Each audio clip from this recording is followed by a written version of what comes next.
경매와 부동산이 가장 확실한 부의 지름길이라고. 확실하지 않을 확률이 0%입니다. 예. 0%좀 센데. 네, 세게 해볼게요, 제가. 마흔의 목표를 현찰 100억, 그리고 부동산 100개. 100개? 예, 100개.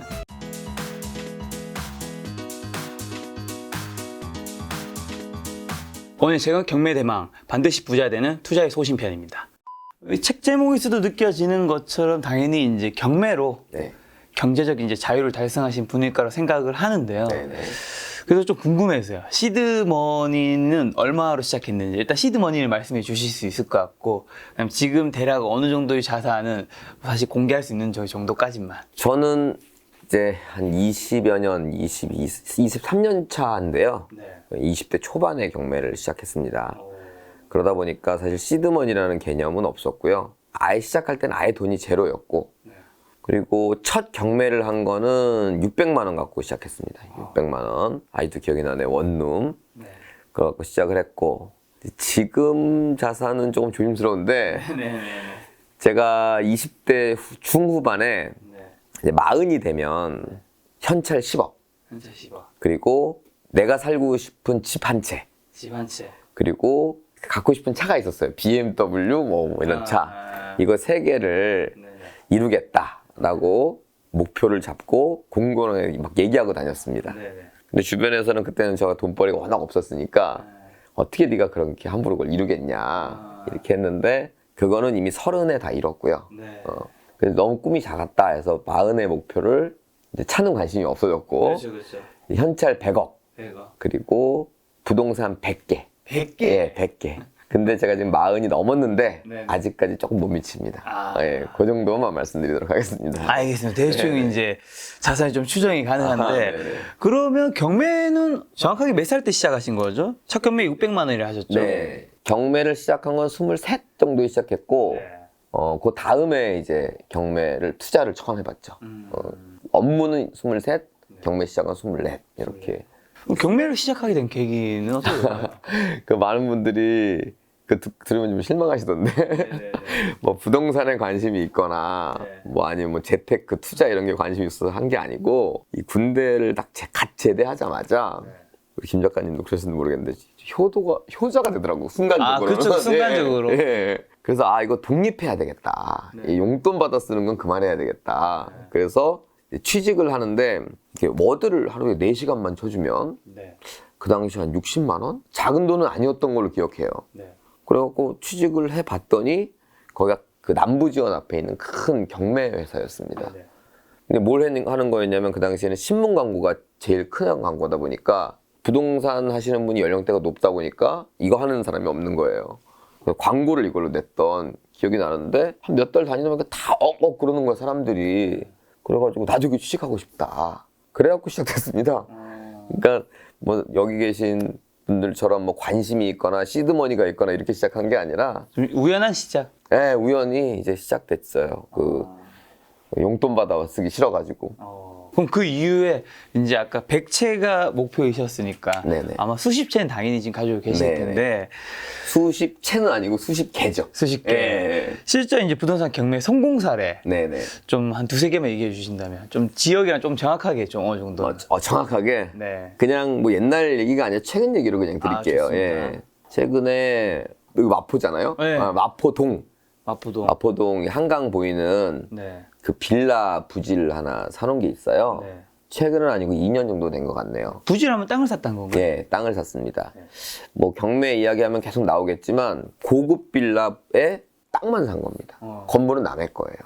그래서 그걸 이제 팔려고 감정을 했습니다. 그 1억 4천에 샀고요, 저희가. 17평이니까 뭐 평당가로 따지면 1,000만 원이 안 되게 산 겁니다. 1억 4천. 예, 예. 다 합쳐서. 예. 그리고 지금 왜 감정을 했냐? 그냥 살 사람하고 팔면 되지 않냐? 근데 경매는 특수한 물건들이 많이 나오거든요.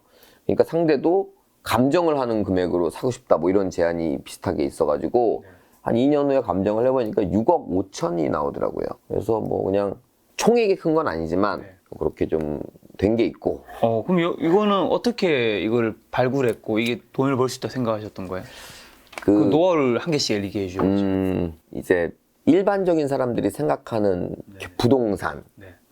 경매는 좀 많이 다릅니다. 부동산 시장에 물건을 내놓을 때 네. 비싸고 잘 받고 싶지 뭐 싸게 받고 싶은 사람은 없습니다. 그렇죠. 그래서 적어도 이쁘게 포장은 안 하더라도 네. 뭐 우리 집에 집 보러 옵니다. 그러면 잠시만요. 집 좀 치워놓을게요. 이런 말 하잖아요. 그렇죠, 그렇죠. 그런 거라도 하거든요. 네. 근데 경매는 해코지 안 해놓으면 다행입니다. 그래서 물건이 일반인이 보기엔 굉장히 안 좋은 것들이 있어요.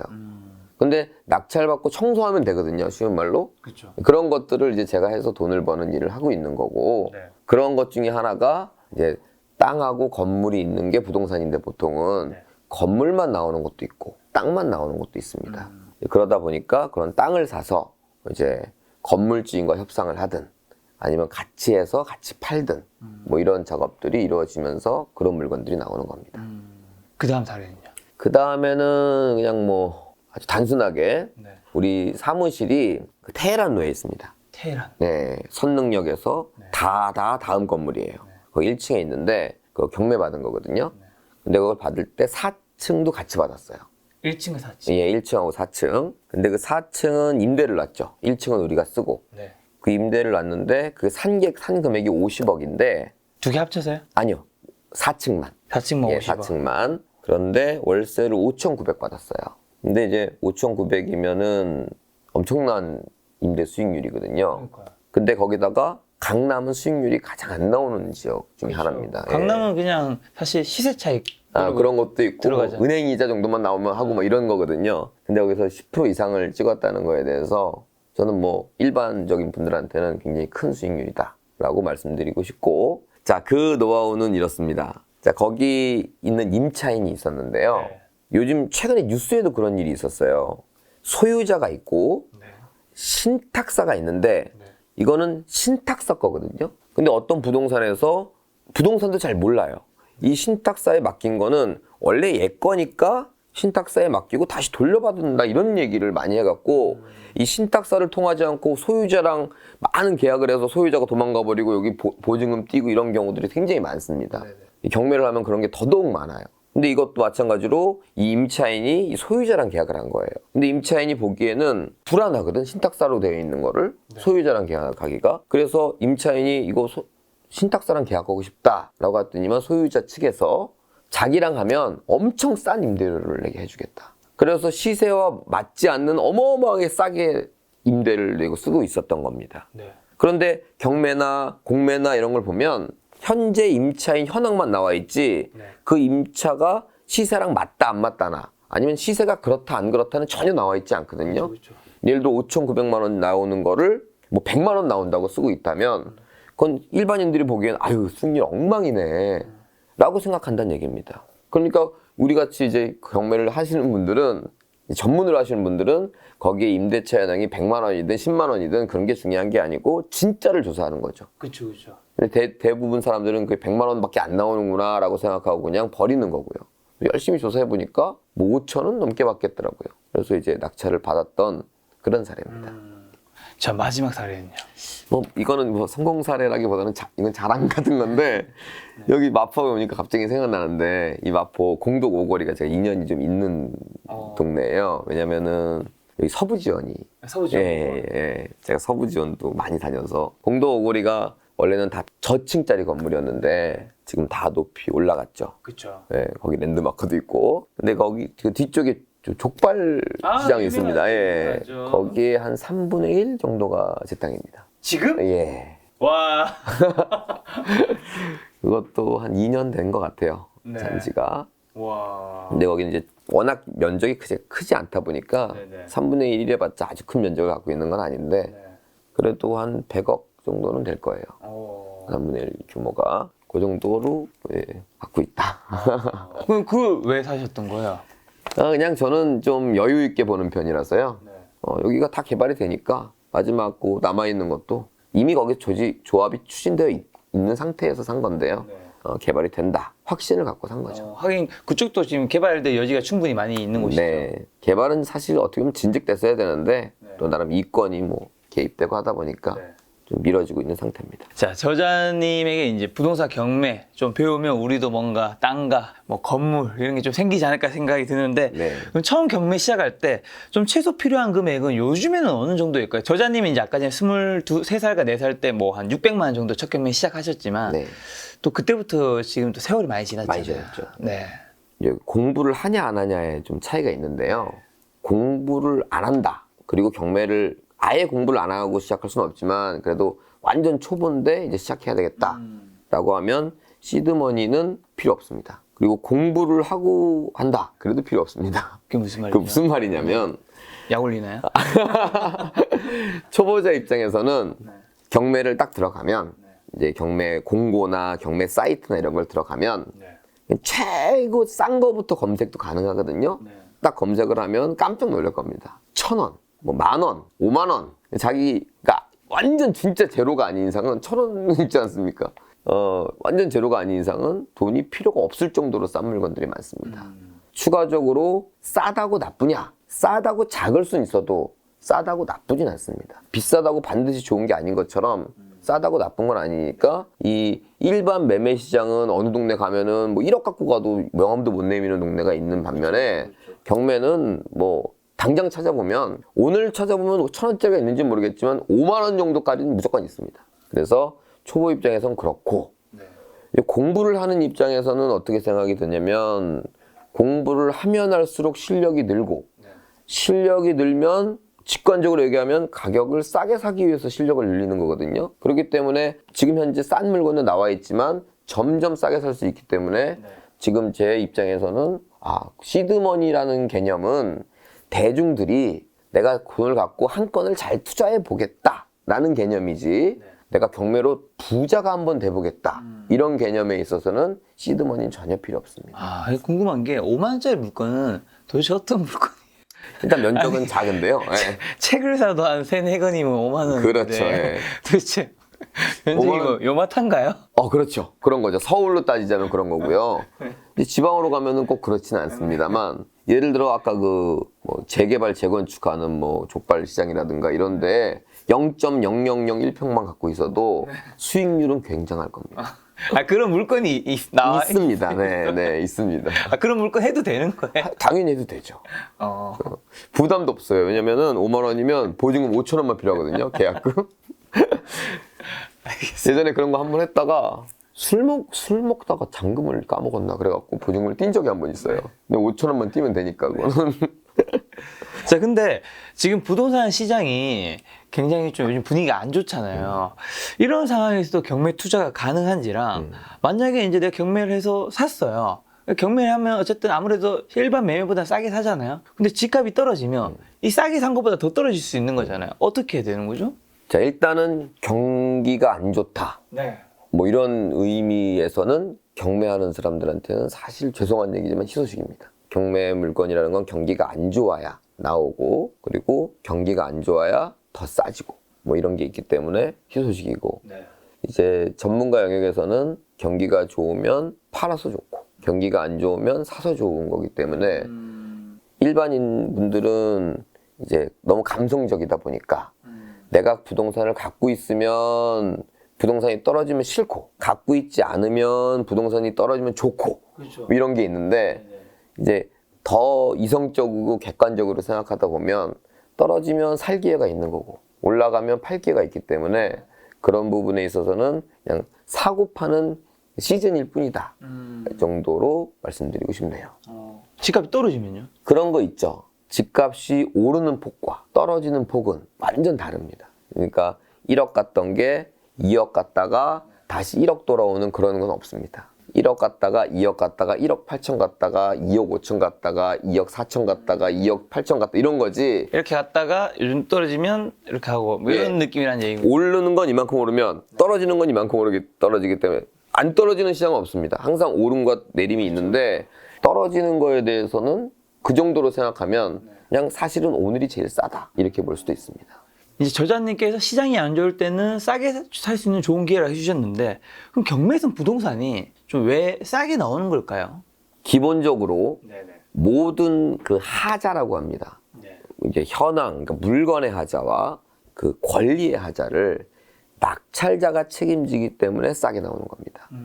싸게 살 수 있는 거죠. 싸게 나오는 건 아니고. 근데 그 기본적으로 이게 깔려있기 때문에 일반인들은 잘 할 수가 없고 그래도 조금이라도 공부한 사람들이 이제 시작이 되는 거고 그러다 보니까 그걸 바탕으로 하는 거고 거기서 이제 깊게 들어가면 그 하자의 정도가 굉장히 심해집니다. 나름 경매를 오래 했다는 사람도 풀 수 없는 하자들이 등장하기 시작하거든요. 그런 것들을 이제 손대기 시작하면 진짜 이제 전문가가 되는데 그것까지는 아니더라도 그 하자가 있다는 거를 조금 아주 코딱지만큼만 공부해도 그거를 풀 수가 있기 때문에 그 부분에서 싸게 살 수 있다. 그렇게 말씀드릴 수 있습니다. 싸게 살 수 있기 때문에 아무래도 어느 정도 안전마진도 확보되는 거겠죠?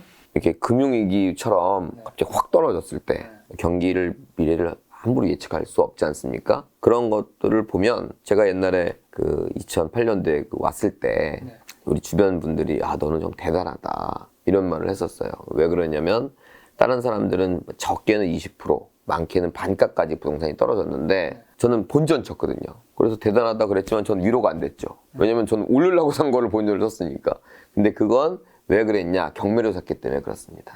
근데 저자님도 이게 경매를 해서 살 때 지금 대출이 많이 있으실 거잖아요. 아, 그럼요. 그렇죠. 네. 그럼 만약에 진짜 경제 위기가 대한민국에 왔어요, 내년에. 그리고 한 1년 세게 온 거예요. 그럼 이제 금리 인상도 하고 거기다 집값 떨어지고 쌍방에서 이제 다 오는 거예요. 저자님은 그걸 다 견딜 수 있나요? 이제 그게 양쪽에서 다 온다면? 네, 좋아요. 그게 이제 제가 전문가라는 영역을 봤을 때 저는 두 가지를 보는데요. 첫째는 돈을 많이 벌어봤어야 되고요. 그렇죠. 두 번째는 경력이 길어야 됩니다. 네. 그러니까 내가 막 시작을 딱 했는데 어마어마하게 돈이 들어왔어. 그건 저는 전문가라고 보지 않습니다. 운이 좋았을 수 있으니까. 그렇죠. 장이 좋았어요. 예. 그런데 오래 했는데 돈 번 경험이 없어. 그것도 전문가로 보지 않습니다. 네. 전문가일 수 없죠. 네. 근데 그걸 두 가지를 딱 갖고 있으면 이제 전문가라고 보는데요. 그렇다는 이야기는 나름 시행착오가 많았다는 이야기거든요. 그렇다 보니까 그런 경험을 이미 했고 저는 제가 시작할 때부터 한 2012년 정도까지 기준금리가 거의 5%에서 왔다 갔다 했었습니다. 그러니까 지금 1.75인데 거기서 올라가는 폭은 클지 몰라도 사실은 제가 보기엔 금리가 애기예요. 그때 생각하면. 네, 물론 그때 금리가 대출 금리 같은 건 9%, 10% 이랬죠. 아마 40년 동안 계속 내려갔던 게 아마 금리일 거예요. 여기서 요만큼 이제 움직이는 것으로 보이는데 그런 거에 대해서는 그거보다 훨씬 더 수익률을 낼 자신이 이미 해봤고 앞으로도 하고 있고 하니까 관계가 없고요. 그리고 경매로 샀으니까 이게 여기서 왔다 갔다 하는 거지 여기서 이거보다 더 떨어지는 경우는 IMF 이후로는 본 적이 또 없거든요. 저자님도 이거보다 더 떨어지면 좀 위험할 수는 약간 있지만 사실상 그럴 확률이 거의 높지 않다라는 건가요? 그게 이제 제가 이 시청자들한테 알려드리고 싶은 거였고 저 영역으로 들어가면 저는 좀 얘기가 다릅니다. 그건 이 투자의 소신에도 제가 굉장히 많이 언급해 놓은 건데요. 위기 사실 2019년도에 다음에 미국이 4번 금리를 올린다 그랬습니다. 2020년에. 근데 코로나가 터졌죠. 터지면서 한 번도 금리를 못 올리고 몇 년을 갔죠. 그러니까 경제 대국 세계에서 제일 유명한 나라인데도 불구하고 미래를 예측하는 건 쉽지가 않습니다. 하지만 어떤 누군가한테도 길거리 가는 사람 성인한테 물어보면 한 10년, 20년 후에 부동산이 지금도 오릅니까 떨어집니까? 다 오를 거라. 다 오를 거라고 얘기하죠. 근데 그거는 파도를 치어가면서 오르겠죠. 그렇죠. 너무 당연한 거죠. 그렇죠. 근데 그 애초에 이 파도가 있고 거기서 오른다는 거를 결론을 내고 투자를 하면 그 위기에 대해서는 그렇게 흔들리지 않습니다. 그러니까 내가 오늘 이자를 1,000만 원 내는 게 아까운 게 아니라 이 1,000만 원이 계속 가는데 계속 이럴까 봐 걱정이 되는 거거든요. 일반적인 분들이. 맞아요. 근데 10년 후, 20년 후에 오릅니다. 그리고 지금 과거를 토대로 바탕을 해보면 이거 내는 건 그 부동산 값의 일부일 뿐이에요. 그게 확신이 있고 그런 경험을 한 사람들은 그렇게 크게 흔들리지 않습니다. 아마 그런 측면에서 그런 말씀을 적으신 것 같은데 경매와 부동산이 가장 확실한 부의 지름길이라고. 어떤 이유일까요? 제가 지름길이라고 한 건 빨리 가는 것보다 확실하게 간다는 표현을 말씀드리는 거거든요. 지름길 빨리 가는 것보다 확실하다. 네. 확률이 더 높다라는. 확률이 확실하지 않을 확률이 0%입니다. 예. 0%좀 센데. 네, 세게 해볼게요, 제가.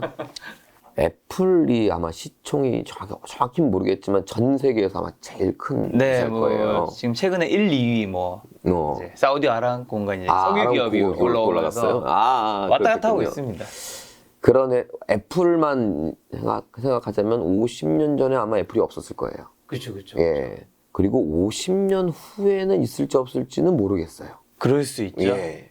그러니까 잘 나가고 있을지 아니면 그땐 더 혁신적인 게 뭔가 나와서 그냥 뭐 저 밑에 있을지 네. 아니면 아예 또 다른 혁신이 있어서 없어졌을지 네. 이런 걸 확실히 말씀하실 수는 없죠. 누구도. 네. 하지만 우리가 밟고 있는 이 토지 이건 50년 전에도 있었고 50년 후에도 반드시 있습니다. 그렇죠. 그렇죠? 그래서 이 수익률 면에서는 어떤 가상화폐니 뭐니 이런 것들이 부동산보다 더 높을지 몰라도 그렇죠.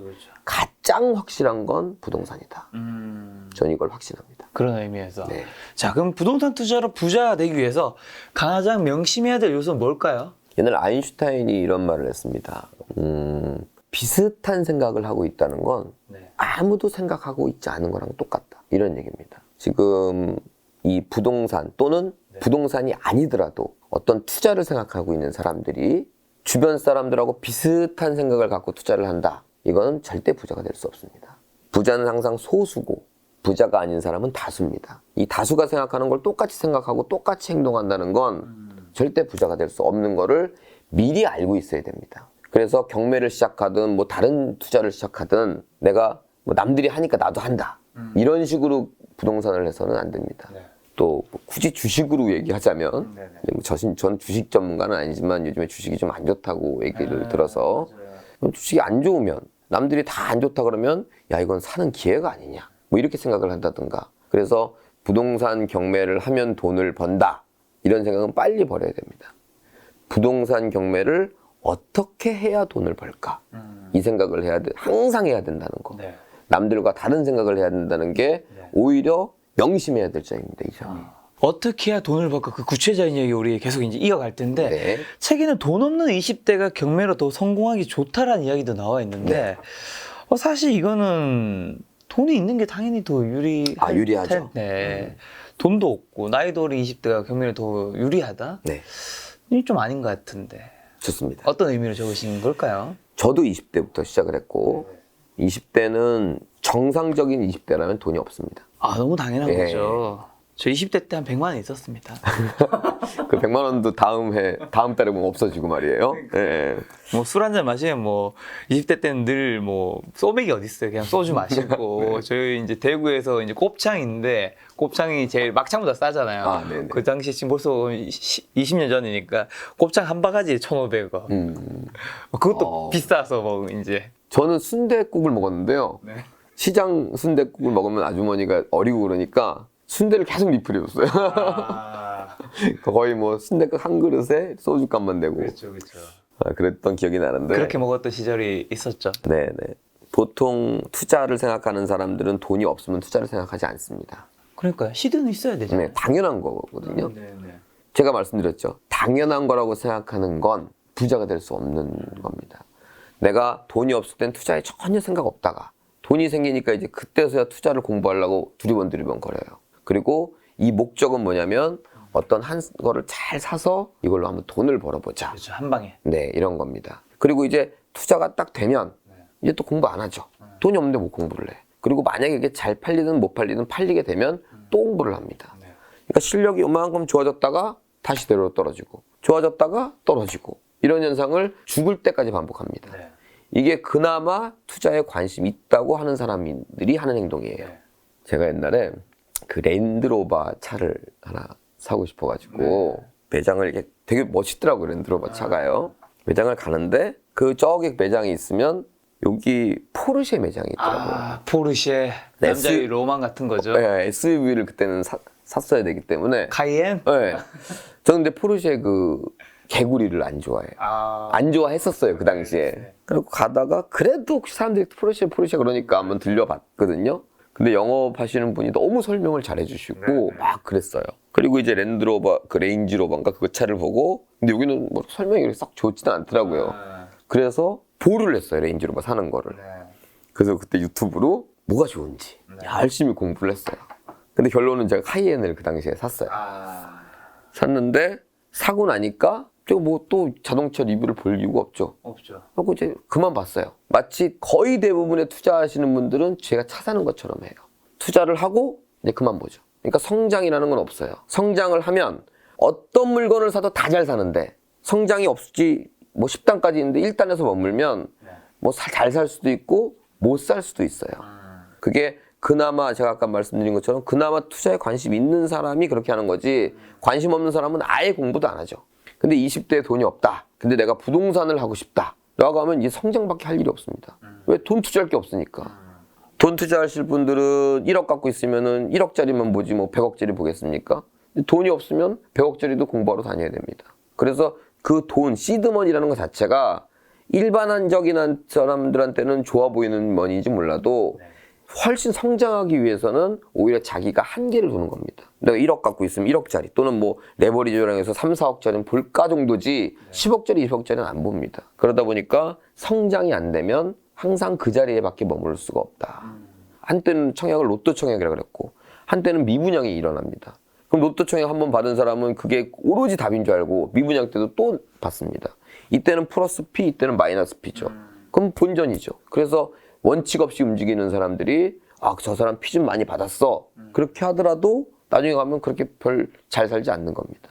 그래서 항상 성장해야 돈을 버는 거지 이벤트나 해프닝이나 사건으로 돈을 버는 거는 오래가지 못한다. 그래서 돈이 있든 없든 계속해서 공부는 그렇죠. 네. 하고 있어야 된다. 네. 자, 경매가 좋다. 뭐 경매로 집 산다. 뭐 유튜브에서 이런 얘기 뭐 영상 많이 있어도 실제로 또 경매를 하시는 분이 제 일반 증인 중에서 한 명 넘는 것 같아요. 아, 그래요? 네. 경매로 집을 싸게 사는 거는 싸게 살 수 있는 것 같아 라고 하지만 하진 않는 것 같은데 또 실제로 많이 교육도 하고 계시잖아요. 그렇죠. 왜 그런 것 같으세요? TV 프로그램에 보면요. 유쾌한 게 있고 유익한 게 있어요. 뭐 재밌는 게 있고 뭐 인생에 도움되는 게 있어요. 유쾌한 거 봐야죠. 그렇죠. 그게 다들. 훨씬 인기가 많죠. 네. 비유를 하자면 뭐 런닝맨하고 다큐멘터리가 있으면 런닝맨 보죠. 네, 그러면. 시청률 자체가 완전 차이가 많이 납니다. 네, 네. 근데 사실 그거를 그러면 안 돼 라기보다는 인간이 다 그렇기 때문에 내가 어떤 거를 조금 노력해서 네. 유익한 거를 얻어서 뭐 경매를 하는 것보다는 그냥 매매 시장이나 분양 시장이 편하죠. 예, 편합니다. 그러다 보니까 이쪽으로 잘 오지 않고 경매를 좀 안 하거나 덜 하게 되는 거죠. 그럼에도 불구하고 경매 자기 성장을 위해서 하다 보니까 지금은 과거에 비해서는 경매 인구가 좀 많이 늘었습니다. 그럼에도 전체에서는 아주 일부에 불과하죠. 그래서 저는 좀 유쾌한 것도 좋지만 유익한 것도 조금 더 신경을 쓰셔서 좀 본인의 인생에 유익한 또 투자에 유익한 이런 것들도 좀 공부하셨으면 하는 바람입니다. 많은 사람들이 안 하는 것 자체가 어떻게 보면 좀 진입장벽이 되어서 내가 들어간 자체가 좀 경쟁 우위가 되는 거일 수도 역시 있겠네요. 김 작가님은 그렇게 생각하시네요. 네. 자, 그럼 부동산 경매를 하면 뭔가 그 깡패들 사이에서 뭔가 낙찰을 받아야 한다는 인식을 가진 분들도 좀 있더라고요. 실제로 그런지 그리고 아니라면 사람들이 왜 이런 생각을 좀 하게 되었는지. 제가 경매를 처음 시작했을 때 우리 친한 친구 부모님들이 저를 손을 이렇게 잡고 너 왜 이렇게 안 좋은 길로 가려 그러냐 하고 그게 무슨 소리지? 이렇게 했더니만 거기는 깡패가 많고 뭐 막 이런 얘기를 해요. 근데 제가 경매하기 23년 전에도 깡패는 없었습니다. 언제 있었던 거냐? 옛날에는 이렇게 호가제 또는 호철제라고 해갖고 영화에 보면은 미술품 뭐 1,000원, 2,000원 이렇게 하는 거 있잖아요. 그런 식으로 경매를 했던 시절이 있었어요. 근데 제가 뭐 아파트 1억 이렇게 하면 갑자기 이렇게 무서운 사람들이 제 주변을 딱 하더니만 이렇게 쌍욕을 해가면서 왜 이거 입찰하냐고 죽여버리겠다고. 그러면 이제 그거 입찰을 하러 온 다른 사람들도 손을 못 들겠죠. 그 공포 분위기를 조성하니까. 그렇죠. 심지어는 법원에서도 그걸 방치해놨습니다. 진짜 그런 시절이 있긴 했나요? 그런 시절이 있었어요. 있었다. 근데 그게 이제 대한민국이 투명해지고 공정해지고 뭐 기타 좋아지면서 이제 우리 투표하듯이 이 입찰제로 바뀌었습니다. 그러니까 누가 뭘 쓰는지 모르거든요. 그러니까 여기서 뭐 욕하고 이럴 사람들이 존재할 수가 없는 거예요. 그래서 빠졌습니다. 한 30년 전에. 근데 이 질문에 대해서는 제가 느끼는 바가 뭐냐면 그만큼 사람들은 그 30년 전에 없어진 거를 아직도 생각하고 있다는 거예요. 그러니까 아까도 유쾌한 거가 유익한 걸 얘기했지만 그만큼 관심이 없죠. 여기서 누군가는 어마어마한 돈을 벌고 있는데 그런 점에서 재미삼아 깡패 얘기를 했지만 그만 좀 관심을 가져주셨으면 하는 분야다 라는 말씀을 드리는 바입니다. 우리 입찰하기 전에 사실 임장을 가야 되잖아요. 네. 임장 그 흔히 말해서 우리가 그 현장 탐방이라고 해야 되나요? 임장의 이제 중요성이랑 그 다음에 임장은 좀 어떻게 해야 하는지. 저는 이제 이 큰 실패도 몇 번 있었고요. 소소한 실패는 많았죠. 실패를 하게 된 이유는 내가 이거를 했을 때 물어볼 사람이 없었어요. 내가 이거를 하면 결론이 어떻게 나느냐. 그런 거에 물어볼 사람이 없고 그러다 보니까 내가 입찰을 해보고 내가 경험을 해야지만 이제 그런 것들을 알 수밖에 없었던. 이제 그런 거를 이제 시청자분들이나 뭐 독자분들은 제가 시행착오 없이 제일 빠르게 갈 수 있는 방법을 나름 적어 놓은 거니까 확인을 하시는데 그 중에 이제 재밌었던 그 당시에는 괴로웠지만 지금은 그냥 우스개로 넘길 수 있는 실패 사례 하나를 말씀드리면 이제 물건적인 거하고 가격적인 게 있는데 겨울에 하는 가평에 어디 땅을 갔는데 살얼음이 이렇게 얼고요. 그 땅이 이렇게 있는데 물이 잘잘잘 졸졸 흘러요. 참 경치도 좋고 여기다가 집 같은 거 하면 참 좋겠다. 그래갖고 그냥 감성적으로 젖어갖고 그걸 샀단 말이에요. 그래서 여름에 한번 보러 갈까 했더니 여름에 내 땅이 없더라고요. 물이 잠겨 있어요? 예. 그러니까 내 땅이 물이 없을 때만 있는 땅이에요. 예, 그래서 이런 임장을 이제 하면서 예, 이런 것들을 이제 그런 경우가 한 번 있었던 게 아니에요. 땅을 파는 분이나 중개사는 그런 얘기를 한마디도 안 해줬나? 경매니까 경매는 제일 좋은 장점이 뭐예요? 내가 하는 거고 제일 좋은 단점도 내가 하는 거예요. 내가 잘하면 좋은 거고 못하면 잘못되는 거예요. 그런 적이 한 번이 아니라 두 번이나 있었습니다. 저는 한 번은 바닷가였는데 이 밀물썰물에 있어서 있었다 없었다 하더라고요. 그런 땅은 나오면 안 되는 거 아니에요? 경매에도? 중요한 건 그런 땅도 다 나와요. 심지어는 말이야 절벽 있죠. 이런 것도 나옵니다. 자, 그래서 저는 이제 임장이라는 게 눈으로 꼭 보고 탐문 같은 걸 해야 되는 중요성이 있고요. 또 가격적인 면을 얘기하자면 그 글로벌 금융위기 때 아파트들이 미분양이 많았습니다. 많다 보니까 팔아야 될 거 아닙니까? 그렇죠. 건설사는. 그러니까 할인을 해줬어요. 많이 해준 데가 한 40%? 한 10억이면 한 6억에 팔았다는 얘기죠. 그럼 6억에 팔면 문제가 뭐냐? 애초에 분양받은 사람은 뭡니까? 그렇죠. 그러니까 건설사 이미지도 깎이고 그러니까 말은 할인을 하지만 6억에 파는 게 아니라 10억에 그대로 팔고 건설사에서 4억을 지원해 주는 겁니다. 그러니까 실거래가는 10억으로 나오죠. 근데 사실 매수자가 산 건 6억에 산 거죠. 그렇죠. 근데 우리 젊은 특히 요즘 인터넷 세대들은 정보통신이 발달하니까 이걸 쳐보면 다 나오죠. 10억이라고 나오는 거야. 그럼 야 이거 아파트는 뭐 임장 갈 필요도 없어. 다 9억에서 11억 사이니까 이렇게 하니까 이제 큰 낭패를 보는 겁니다. 사실은 6억에 산 거거든. 진실은. 액면은 10억이지만. 그걸로 큰 낭패 보는 사람들 많이 봤습니다. 그런 점에서 물건의 현황 또는 가격적인 면에서 그런 임장 활동이나 그런 활동들이 굉장히 중요하고 초보 시절에는 딱 하나만 기억하자고요. 그 물건을 가서 그 물건이 내가 샀을 때 얼마에 되팔 수 있는지만 정확히 조사해 오시면 됩니다. 사실 아파트 같은 경우는 한두 시간만이면 조사가 가능할 수도 있고 뭐 토지나 뭐 공장 같은 경우는 뭐 일주일 이상씩 걸릴 수도 있어요. 그렇지만 오래 걸릴수록 더 싸게 산다는 생각을 하시고 왜 누구나 가도 다 조사하는 건 또 그렇게 아주 쌀 일이 없으니까 그렇게 생각을 하시고 가시면 된다. 그럼 말씀해 주신 그 경매 물건의 수익성 판단하는 법을 좀 알려주신다면? 그것도 마찬가지인데 많은 분들이 너무 많은 생각을 하고 현장을 가시는데요. 이 진짜 딱 맞는 이 시세가 뭐냐 이것만 판단하고 오시면 됩니다. 시세? 네. 시세라는 건 내가 오늘 사서 내일 팔면 이 금액을 받을 수 있다는 확신.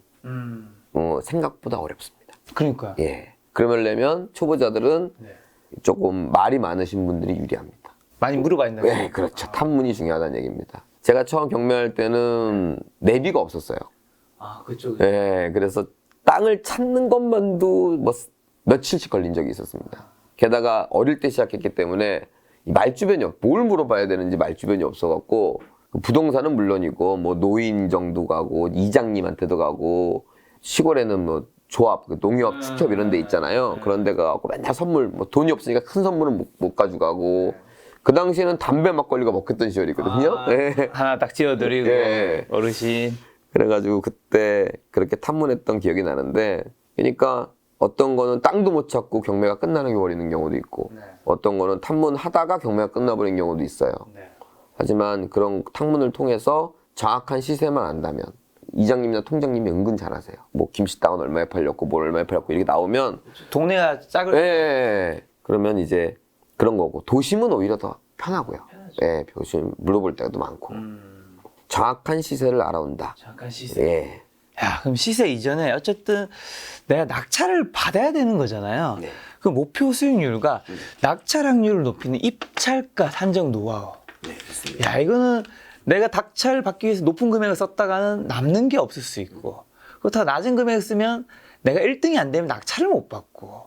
목표 수익률 네. 하고 낙찰 확률 네. 이건 약간 별개의 일이거든요. 별개의 일이거든요. 그렇죠. 목표 수익률은 정하시면 돼요. 내가 10%를 싸게 사고 싶다. 이러면 한 달만 공부하시면 됩니다. 내가 반값에 사고 싶다. 내가 10억짜리 아파트를 5억에 사고 싶어. 네. 그러면 최소 1년을 공부하셔야 됩니다. 그런 거예요. 그러니까 요즘 많은 사람들이 낙찰가율이 얼마니까 낙찰가율이 95%니까 예를 들면 내가 95.1%를 쓰겠다. 이건 나의 목표 수익률이 아니라 수익률이 낙찰가율이 있는 거를 내가 여기서 이걸 덮겠다는 겁니다. 아, 맞추겠다는 거. 그렇지, 맞추겠다는 거예요. 이거는 돈을 벌겠다기보다는 낙찰 받겠다는 거예요. 그러니까. 근데 많은 사람들이 낙찰을 받아서 돈을 못 버는 경우가 많습니다. 다른 투자와 달리 부동산은 취득, 보유, 양도에 대한 세금이 많이 나가죠. 꽤 나가거든요. 그러니까 싸게 사도 이것저것 하면 실수요자들은 싼 거죠. 왜냐하면 1억에서 하는 거랑 9,500에서 한 거랑은 1억도 취득세가 나가고 9,500도 취득세가 나가니까. 하지만 투자자한테는 그렇게 남는 게 아닙니다. 네. 그래서 낙찰 받으면 돈을 번다. 아까도 말해서 잠깐 얘기했지만 경매하면 돈을 번다. 이건 아니란 얘기입니다. 경매를 어떻게 하느냐인데요. 네. 아까도 얘기했지만 목표 수익률은 정하시면 됩니다. 네. 내가 한 10%만 싸게 사면. 근데 이렇게 말하면 아유 싸게 사면 싸게 살수록 좋지라고 얘기하시는데 그건 목표가 아닙니다. 비싸게 팔면 비싸게 팔수록 좋지. 이거랑 목표가 없는 거랑 똑같은 거예요. 그거는. 그렇죠, 그렇죠. 그러니까 제가 구체적으로 말씀드렸어요. 10%면 한 달 공부하면 되고요. 네. 50%까지 끌어내리려면 1년 공부하셔야 됩니다. 네. 그렇게 되면은 이제 50% 목표를 갖고 갈 수 있는 거예요. 그러면 이제 낙찰받을 확률하고는 관계가 없죠. 나는 무조건 시세의 반값만 쓰면 되니까. 그것만 하면 되고 낙찰 확률을 높인다는 거는 애초에 있는 대답이 아닙니다. 내가 낙찰 받으면 돈을 버는 게 아니기 때문에. 네. 낙찰을 잘 받아야 돈을 버는 거기 때문에 남들 많이 쓰는 거를 내가 더 쓴다 해갖고 낙찰 받을 확률이 높겠죠. 네. 하지만 그 부분은 돈을 버는 영역이 아니다. 이 정도로 말씀드리겠습니다. 목표 수익률을 본인이 잘 정하는 게 네. 굉장히 중요해요. 네, 우리 지금 제가 가르쳐드리는 뭐 나름 제자들은 목표 수익률 무조건 더 50%입니다. 반값이에요. 네. 그렇게 해서 낙찰가 적은데 낙찰 안 되면 그냥 많은 거고. 그렇죠. 그러니까 50%를 썼는데 누가 99%를 썼어. 여기 내가 100명 중에 꼴등이야. 이건 말도 안 되는 목표고요. 그 목표를 가지려면 뭐 나만 입찰한다거나 뭔가 다른 경매 물건을 나만 볼 수 있는 그렇죠. 물건의 안목들. 안목이나 노하우가 있어야 되겠죠. 자, 그럼 처음 경매 시작하는 분들은 좀 아무래도 안목이나 이런 게 경험이 없잖아요. 좀 어떤 물건부터 시작하는 게 좋을까요? 자, 처음 시작하시는 분들은 이미 정해져 있습니다. 정해져 있다. 정해져 있는 건 1번은 집입니다. 집. 그 다음에 굳이 얘기하자면 상가? 네, 상가. 그 다음에는 이제 좀 자유롭게 가는 건데 보통 토지를 많이 선택을 하시죠. 이게 이제 일반적인 초보자들의 순서입니다. 그런데 저는 이렇게 말씀드리고 싶어요. 남들이 안 하는 걸수록 돈이 좀 더 되는 경향이 있거든요. 예를 들면은 압구정동의 현대아파트가 네네. 70년대에 분양을 했는데 30평이 800만 원에 분양했습니다. 아, 지금 한 30억 가거든요. 네네. 한 400배 정도 올랐습니다. 네네. 근데 압구정동 땅이 한 10만 배 올랐습니다. 10만 배. 예, 그러니까 압구정동 아파트를 산 사람은 너무 좋지만 압구정동 땅 산 사람만 안 만나면 돼요. 거기 뭐 금이라도 나오고. 어떻게 10만 배가 오르나? 보니까 옛날 조사한 거 보니까 한 400원, 500원 했더라고요, 평당. 그러니까 항상 부는 상대적이다 보니까 네. 400배 오른 것도 너무 만족스러운데 그렇죠. 예, 그 사람만 안 만나면 됩니다. 그런 것처럼 남들이 좀 모든 사람들의 기본적인 욕구는 의식주 중에 이제 집이 있는데요. 그렇죠. 뭐 내가 땅을 사야 되겠다 이런 사람들은 그렇게 많이 없습니다. 그렇지 않죠. 그러다 보니까 상대적으로 경쟁이나 이런 게 덜하죠. 그러면 이렇게 생각해 볼 필요가 있습니다. 내가 보통은 집, 상가, 땅으로 가는데 내가 처음부터 땅으로 갈 수는 없나? 라는 겁니다. 그러니까 내가 유치원생들은 이제 숫자를 배우죠. 1, 2, 3, 4. 그러면 이제 거기에서 만족하면 그걸 집을 사는 겁니다. 근데 저는 알고 있죠. 그걸 배우면 덧셈 뺄셈을 배우고 곱하기 나누기도 배운다는 걸. 그럼 그 실력이 점점 올라갈수록 이제 더 많이 남고 더 좋은 부동산을 살 수 있다는 얘기입니다. 네. 그래서 그냥 단답형으로 나 초보인데 뭐 해요? 라고 물어보면 아, 집이 제일 쉽습니다. 라고 말씀드리지만 나는 공부를 하고 성장을 할 건데요. 라고 하면 그러면은 뭐든 상관없다. 이렇게 말씀드리고 싶습니다. 그리고 수익률을 아마 높이고 싶다면 가장 좀 덜하는 토지부터 하는 게 토지가 가장 많이 남죠. 많이 남는다. 네.